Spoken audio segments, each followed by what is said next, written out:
pedagang kaki lima yang menanggung hidup istri dan anak-anaknya.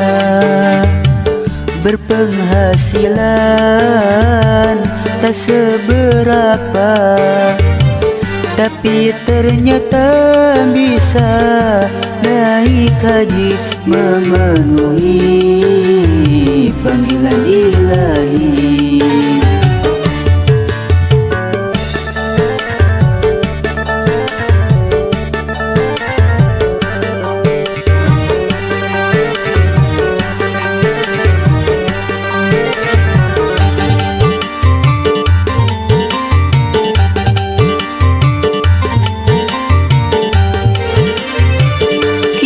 Yang ada pada dirinya bukan karena judi, bukan pula menipu.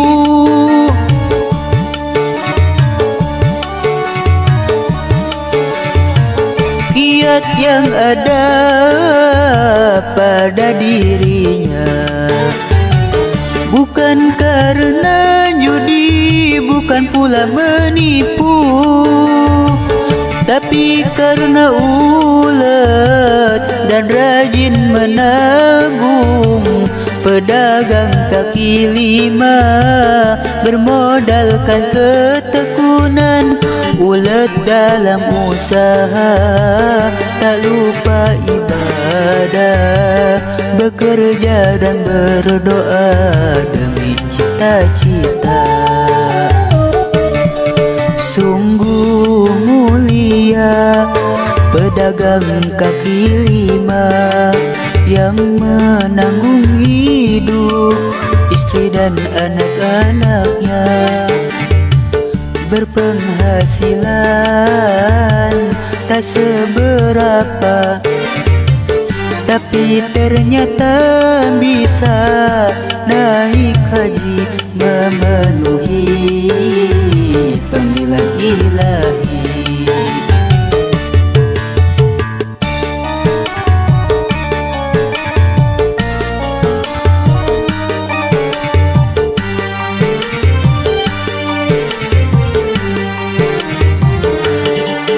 Yakinlah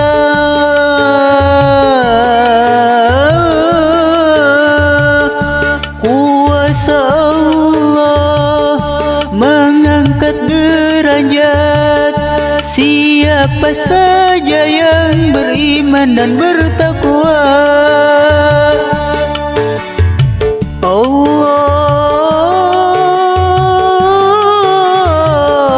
Allahu Akbar, kuasa Allah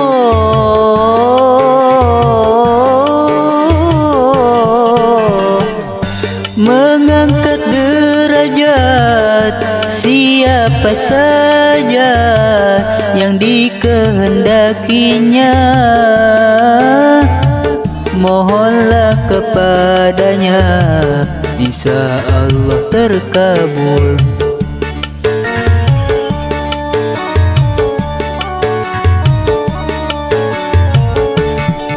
Sungguh mulia pedagang kaki lima yang menanggung hidup istri dan anak-anaknya.